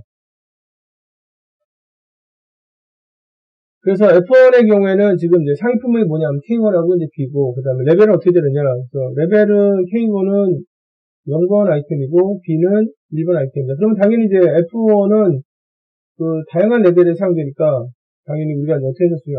이 0번에서 쓰이고 1번에서 쓰이는구나. 그럼 얘는 2번을 주겠네. 이렇게 이제 그말 아시죠? 그 다음에 K1 만들 때 수량이 어떻게 되느냐? 그래서 B를 보면 수량이 나오니까, 이렇게 뭐 두 개, 그 다음에 뭐 B를 만들 때 하나, 이제 이렇게 해서 이런 데이터베이스를 만들어 놔야 돼요. 그래야 나중에 이런 합산할 때 이 정보를 이용해서 쓰기 편하게 이렇게 돼 있죠. 이러한 데이터베이스를 뭐라고 부르는 거냐면 이거를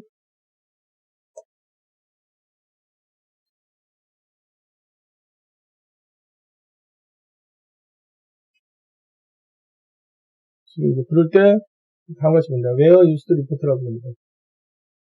Where used report. 그래서 Where used report를 이렇게 만들어 놔야 그래야 이제 해당 품목에 대해서 상위 품목이 어떤 거고 그 다음에 이제 지금 몇 개 이상 들어가는지 이런 걸 보고 그 다음에 로레벨 코딩 할 때 수요를 때 다 모을 수가 있습니다. 그래서 BOM의 역할 굉장히 중요하죠. 그래서 BOM이 있기 때문에 MRP에서는 0번 이하에 있는 품목에 대해서는 수요를 예측하지 않고 수요를 계산할 수 있게 된다. 그리고 이제 이때 이제 경우들이 이제 있거든요. 그래서 여러 레벨에 걸친 아이템들이 이제 있기 때문에 그 레벨 번호 매길 때 이제 그런 거 좀 신중하게 하고, 그 다음에 같은 레벨에 있어도 이제 공통으로 쓰는 게 있기 때문에 수요 정보를 모을 때는 제품별로 모으지 않고, 여기 제품별로 모으지 않고, 이렇게 하지 않는다 그랬어요. 그죠? 레벨별로 모은다. 이제 지우겠습니다. 그 다음에 두 번째 필요한 건 이제 재고 정보인데, 재고 정보는 앞에서도 좀 설명이 드렸지만, 재고 정보가 틀리면, 지금 이제 MRP는 계획이 다 틀리거든요. 그래서, 만약에, 여기 어떤 아이템이 있냐면, K1이라는 아이템이 있습니다. K1이라는 아이템이 있는데, 실제 이제 물건이 여기 이제 저장되어 있잖아요. 저장되어 있는데, 이쪽에 저장되어 있는 거를 지금 이제 보고 K1을 지금 이제 몇 개의 재고 정보는 게 아니라 데이터베이스에 등록된 정보를 가지고, K1의 재고가 어떻게 되는가 이렇게 보는데, 여기에는 1000이라고 써있어요. 1000이라고. 그런데, 사실은 이제 여기는 몇 개냐면 999개가 있어요. 다시 말하면, 하나가 틀린 거예요. 하나가 이제, 뭐 유실되거나, 아니면 못 쓰게 되거나, 뭐 이렇게 된 겁니다. 그러니까, 현재 이제 상황이 어떤 상황이냐면, K1에 대해서, 정보에는 1000이라고 되어 있는데, 실물은 이제 999개. 이렇게 되면 재고정보 안 맞는 거거든요. 재고정보 안 맞으면 어떻게 되느냐. 근데 이제, 여기 보면은 K1에 대해서 수요가 어떻게 되냐면, 첫 번째 주 수요, 두 번째, 세 번째, 네 번째, 다섯 번째, 이제 수요 정보들이 쭉 들어갈 거 아니에요. 그죠? 수요 정보가. 수요 정보가 뭐 MPS에서 들어가든 뭐에 들어가든 여기 들어갈 거 아니에요. 그죠? 근데 이제 재고, 여기 재고는 이제, 인벤토리는, 어떻게 되어 있냐면, 1000으로 되어 있단 말이에요. 1000. 원래는 999개인데, 이걸 읽어서.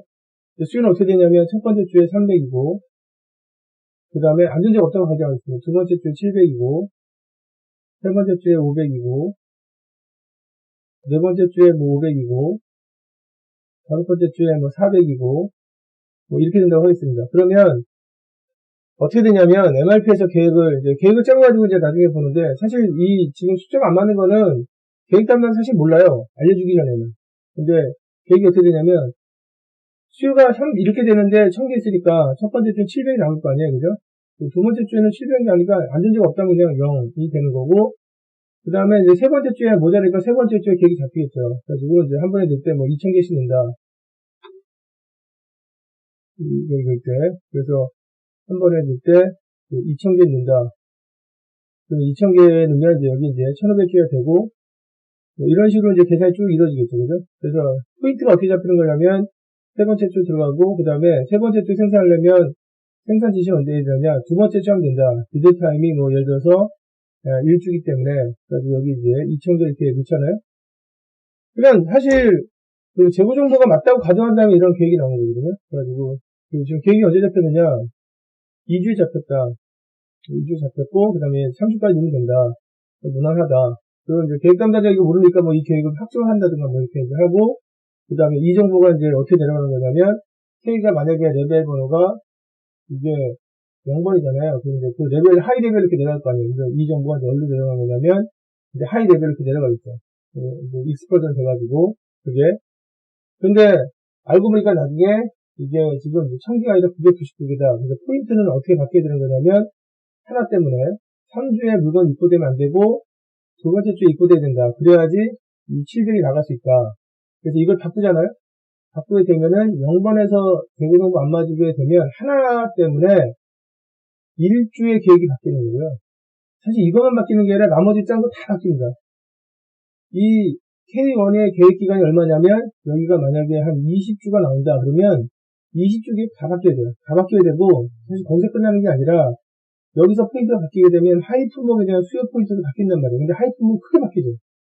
여기 하나 때문에 1주의 계획이 지금 1주씩 다 당겨지는 거고, 그러면 20주를 짰으면 그 20주에서 짠 계획들이 만약에 한 5개가 있었다면 5개 다 1주씩 당겨지는 거고, 그리고 이 K1에 사용되는 하이, 레벨 1번에 있는 품목도 수요가 다 바뀌는 거고, 레벨 2번, 3번, 4번도 다 영향을 받는 거예요. 그래서 완전히 다 시스템이 무너지게 되어 있습니다. MRP에서는, 그러니까 ERP 체계에서는 재고 정보가 틀리면 안 돼요. 정확하게 맞아야 돼요. 정확하게 안 맞으면 안 되기 때문에 이제 여러 가지 관리 방법들을 쓰죠. 그게 안 맞으면 계획이 제대로 들어갈 수가 없거든요. 지금 조금 전에 설명드렸는데 계획 자체가 무너져요. 그래서 보통은 이제 이런 예를 우리가 흔히 들 때 어떻게 예를 들냐면 은행에서 고객을 대상으로 해서 돈을 이제 지금 돈을 이제 예금 받고 출금도 해주고 이제 이렇게 하잖아요. 근데 예금하고 출금하고 계속 엄청나게 일어나잖아요. 일어나야 되는데 사실 고객은 자기가 맡긴 돈을 보면서 지금 이제 내 돈 얼마 있다는 한 게 아니라 은행에서 제공한 정보를 가지고 내 돈이 지금 얼마큼 이제 지금 이제 남아있고, 그 다음에 그거 가지고 다음에 어떻게 쓰고 이제 이렇게 정보를 가지고 보고 있거든요. 그래서 은행은 고객한테 제공되는 그 예금 정보하고, 그 다음에 실물하고 정확하게 맞추려고 항상 노력합니다. 매일 세요, 매일 세. 10원이라도 모자라면 안 돼요. 10원이라도 모자라면 그걸 채워넣게 돼 있어요. 정확하게 맞추게 돼 있습니다. 왜? 만약에 그게 안 맞는 걸, 10원이 안 맞아. 근데 그거를 어느 고객이 예금한 금액이 10원이 안 맞는 걸 그 고객이 알게 되잖아요? 그러면 다 인출하죠. 모든 고객이 인출하죠. 은행 시스템이 무너지는 거예요. 그래서 MRP에서는 재고 정보가 특히 상위 레벨이면 상위 레벨에서 이 재고 정보하고 그 다음에 실물하고 안 맞잖아요. 그러면 모든 계획이 다 바뀌는 거예요. 그 하나 때문에. 근데 그게 그 레벨, 그 품목에서만 끝나는 게 아니라 그 품목에 관계된 하위 품목에 대해서 다 영향을 미치는 겁니다. 이걸 아는 사람들이면 당연히 재고 정보를 정말 정확하게 유지하려고 하지 않겠어요? 그래서 매번 세는 겁니다. 매번. 은행에서 그 업무 시간이 끝나고 나서 1시간씩 매번 세는 것처럼, 매번 정리하는 작업을 계속 하는 것처럼, 여기서도 재고 정보를 정확하게 맞추기 위해서 매번 세는 겁니다. 그리고 이거를 한 번 딱 맞췄다고 해서 되는 게 아니라 계속 맞아야 된단 말이에요. 계속 모든 품목에 대해서 다 맞아야 된단 말이에요. 시스템으로 계획을 짜는 품목에서는 다 맞아야 된단 말이에요. MRP 시스템을 짜는 품목에 대해서. 만약에 MRP 시스템을 하지 않고 그냥 구매대로 그냥 아까 각각 따로 해서 수혜칙 해가지고 그냥 중소수요인데 독립수요처럼 그렇게 관리할 거다. 그렇게 할 거면